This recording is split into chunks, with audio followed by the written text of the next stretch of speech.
it doesn't matter how good you are. If you're a Jew, you will die. And that's what the book is about to a large degree, that this was a system instituted by the German Nazis all over Europe to ultimately destroy every single Jew that they could get their hands on. Now, on International Holocaust Remembrance Day, we consider an eyewitness account of the Holocaust, which has been called a historical document of unsurpassed importance. The Cold Crematorium, reporting from the land of Auschwitz, was first published in Hungarian in 1950, but it's only now available in English for the first time. It is the memoir of Józef Debreczeni, a prolific writer and Auschwitz survivor, with perspectives and descriptions of life within the concentration camps. Adam Libor in The Times, reviewing it, wrote that it is a Holocaust memoir worthy of Primo Levi, which reveals the fate of Hungary's Jews in vivid, stomach-turning detail. Józef Debreczeni died in 1978, but I'm joined now by his nephew, Alexander Bruner. Alexander, welcome to Times Radio. Thank you. A great pleasure to have you on and to talk about this and this fantastic book, which is now available in English. Look, Józef Debreczeni, he arrived in Auschwitz in 1944, and he was one of the minority who was selected for slave labor rather than immediate extermination. He chronicles all that in the camps in historic detail. Give us an idea of some of the stuff he says.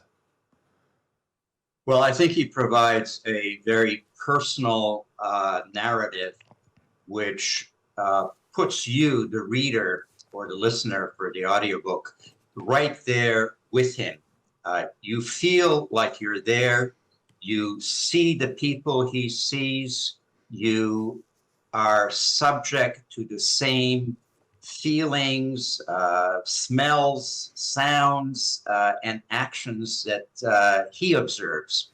And I think this is very important because it personalizes the Holocaust. Mm-hmm. It makes you feel part of it as opposed to seeing an amorphous group of people being subjected to these terrible crimes.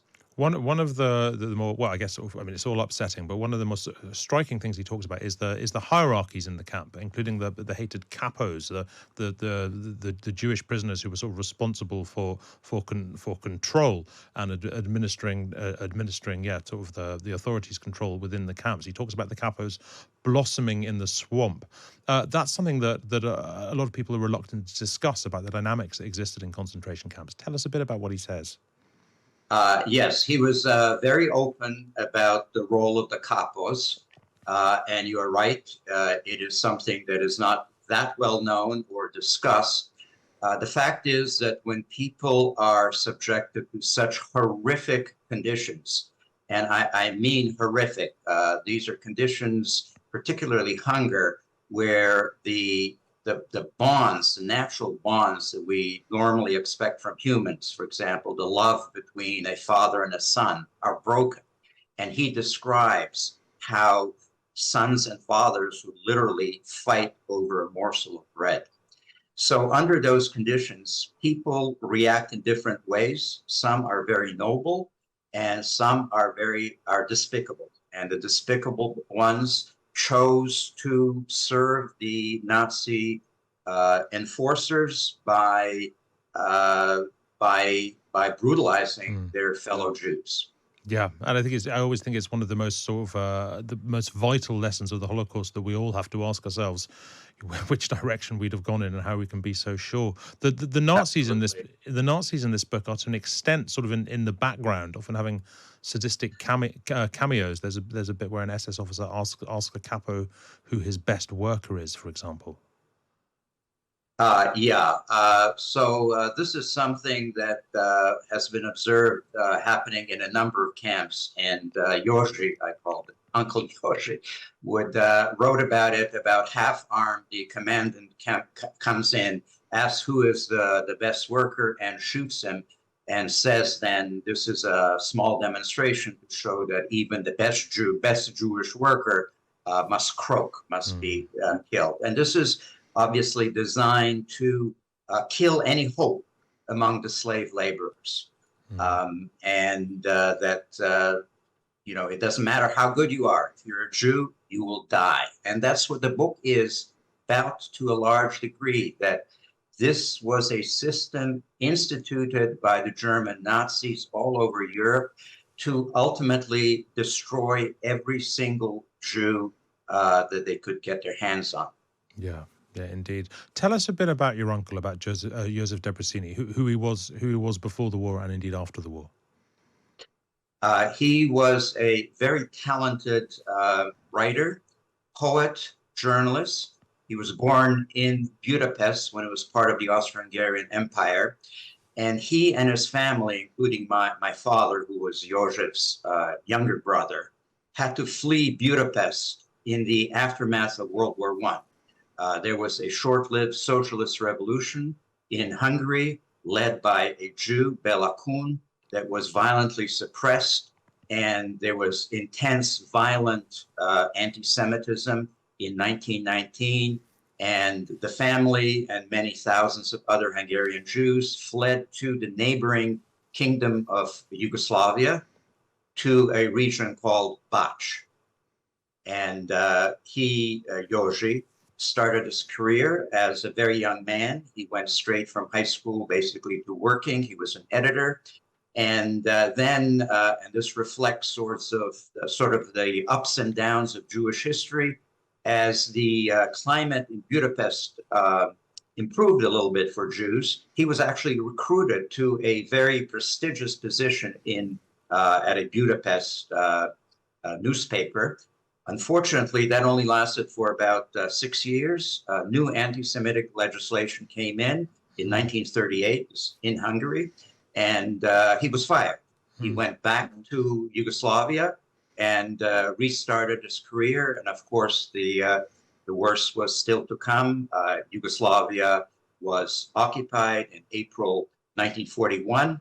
Bachka became part of Hungary. All the Jews, everybody lost their jobs, their businesses, and so on. He became a forced laborer, as did all the other adult male Jews. And in April of 1944, he and about 20,000 hundreds of thousands of Hungarian Jews and about 20,000 Bachka Jews were deported to the death camps, primarily to Auschwitz. And Cold Crematorium is his narrative about what happened in Auschwitz and in the 3 slave labor camps that he was in later on. Liberation. Let me just ask you a little bit about that deportation itself, because this was quite late in the war. We're talking, as you said, April 1944. By that point, it was already sort of pretty much inevitable that Germany was going to lose the war, and yet the Hungarians deported their Jews with them with some enthusiasm. What sort of legacy has that left in the memory of Hungarians today? How do they approach the fact that happened?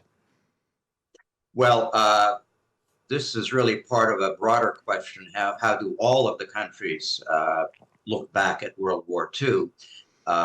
In Hungary, there is now there are attempts to essentially gloss over what happened, and there has been a movement to rehabilitate many of the wartime leaders. But this is something that is happening in many parts of Eastern Europe, including in former Yugoslavia, certainly in Croatia and Serbia, Slovenia, Bosnia and Herzegovina. So that is happening all over Europe. As far as the question about losing the war, I think one of the things that is very clear from Józsi's work is that there were 2 wars going on. There was World War II, and then there was war against the Jews. And in Hitler's mind, the war against the Jews always had priority over World War II. Literally, he would countermand his commanders to use rolling stock, railroads, to transport Jews to the death, while his generals were demanding those resources for the war effort. Tell us a little bit about the Cold Crematorium of the title. What is it, and how did Józef end up there? Yes, so Józef was deported to Auschwitz. He went through selection. He was one of the quote unquote lucky ones. He went to the right he went to 2 work camps where he was engaged, as he put it, 14 hours a day in back-breaking labor, primarily building an underground city that was supposed to be in today's Poland and then in the greater Germany. That was supposed to be a refuge for Hitler and his henchmen if they had to withdraw. Right at the end of the war, the local commanders realized that they might be personally held accountable for the crimes in the camps. In fact, that never really happened, but that's another story. And instead of sending the slaves who were too weak to work directly to the gas chambers, they let them basically sit on these planks, and to help the death process along, they cut the rations, the food rations, dramatically, and they also introduced typhus by bringing infected slaves from other nearby camps. And that is the only reason why Józef survived. He was one of those who was too weak to work. He was left out there, and he and some others were liberated by Soviet forces. Yeah, astonishing. I mean, look, before I let you go, tell us a bit about why it's taken so long for this book to be translated in English. Because I mean, as you know, as the Times Review said, this is a book that stands with Primo Levi's sort of seminal work on the Holocaust. For what reason did it take so long for it to come to the rest of the world's attention? Yeah, so the reason has to do primarily with international politics. My father was a Yugoslavian diplomat stationed in Washington just after the book was released in Hungarian. He approached American publishers to translate and publish the work in English. He was rebuffed at every turn. The American publishers, this was the era of McCarthy, of the Cold War. And the American publishers didn't want to have anything to do with a work where the Soviets are portrayed as the liberators, and the camps inmates, as they're being liberated, are leaving singing the communist anthem, the Internationale. And he always commented very bitterly that it was the Jewish publishers that they were most fearful of even touching the book. This was the time of the Rosenberg trials. Now, in Eastern Europe, the reason it was never published is because, anti-Semitism. The fact that this book makes it very clear that the Jews were the principal target of the Holocaust. They're the ones who were targeted for total extermination. They did not have the right to exist. And that ran counter, it was really a taboo in Eastern Europe that singled out the Jews as victims. Yeah. In fact, if you went to Auschwitz before the fall of communism, you would not have seen the word Jew anywhere in the museum. Indeed. Look, thank you very much indeed, Alexander Bruner. Great pleasure to speak to you about this great privilege as well. The book is Cold Crematorium, Reporting from the Land of Auschwitz, and it is written by Józef Debreczeni.